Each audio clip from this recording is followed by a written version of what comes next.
We are delighted to have with us Dr. Pratap Reddy, Chairman Apollo Hospitals Group, and as many of us in healthcare know, the architect of modern healthcare. Dr. Reddy, we are delighted to have you. I just wanted to ask you, Dr. Reddy, where do you see Indian healthcare? Because you've seen the evolution, you've been the architect. Where do you see healthcare evolving in the next decade or so? Anupam, I think it's a wonderful question that you asked. It is all of our wish saying that people across the world get the best healthcare. To get the best healthcare, previously we all said we need good doctors. Then we went to say we need good nurses. But what we are talking about is, we have realized now that hospitals just doesn't work on doctors and nurses only.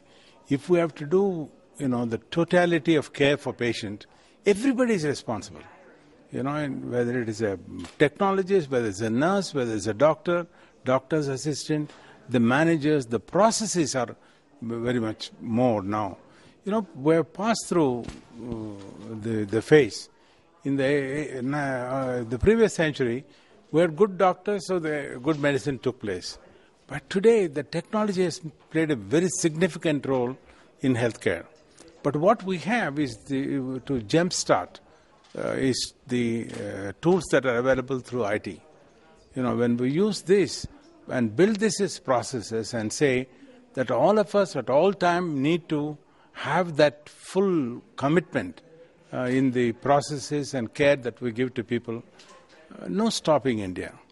I think what we need to say is we will give the best care for our people and build the best systems for the rest of the world. Because we have started sometimes, if you have reached at that level, there are some legacies. Fortunately for us, this is how Apollo succeeded. Apollo succeeded when we started, when we never done an open heart surgery, when we never known what's infection control. From day one, we built those systems.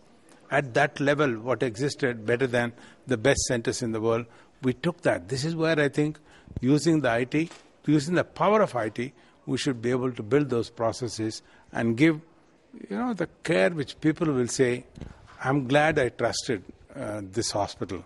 I'm glad I trusted this doctor. And this is what really means, because that is the time in life. Because nobody expects that they're going to be sick.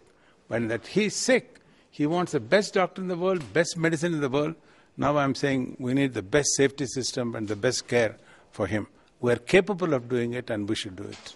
Chairman, you've quite often said that if health is to reach everyone and it's everybody's right, we have to start thinking about health insurance, and you often give examples globally. So what do you feel? I mean, how many years do you think if we start now, would that dream of yours of making healthcare accessible to all actually become a reality? I think somewhere along the line, insurance is not a new word for everybody, for most of the people. I know of people who buy for their two-wheeler, they buy an insurance. For their four-wheeler, they buy insurance. And I'm ashamed to say this, when they buy a home, they buy for theft, fire, insurance for their flat. But they don't buy insurance for their health of themselves or for their children or their parents. I think this thought process, they always know insurance is protection. But why don't you think that you need to protect yourself and your children who are dependent on you, who don't know anything about it? So why shouldn't we think of it? They should come automatically.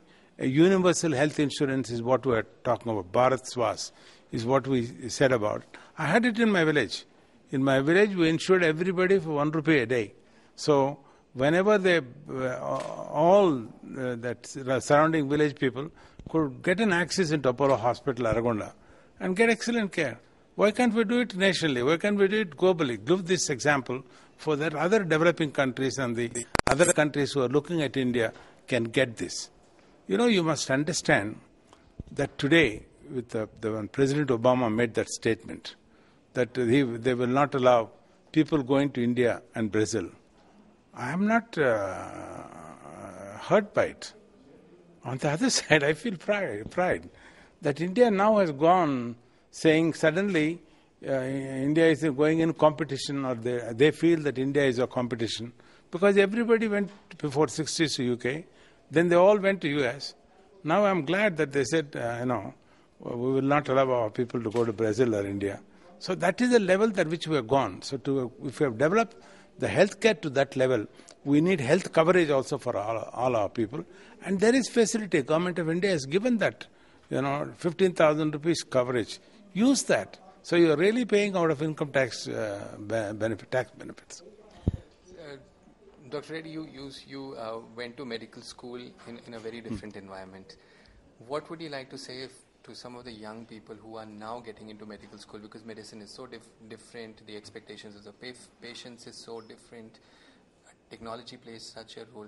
So how should some of the young people prepare themselves for a career in medicine, and that would be some advice coming from you? I think it's good. I think all of us must remember, during transition of time, many things happen. Like in everything else in life, there has been a knowledge revolution, technological revolution. Today, the IT has made a significant impact. So the present students must now say, hey, I have something which my parents did not have or my predecessors did not have. So I'm going to take this and then make a quantum leap in the healthcare delivery. But you should not forget, like in everything else, that importance of care, commitment is very important. In healthcare, it's much more. All my advice for them is, use all these tools that we have in jump-starting the learning processes and all of this. With simulation, you can straight away go and do a neurosurgery. With simulation, you probably can do even a heart transplant. But what is needed is your own personal commitment and the love for what you're doing.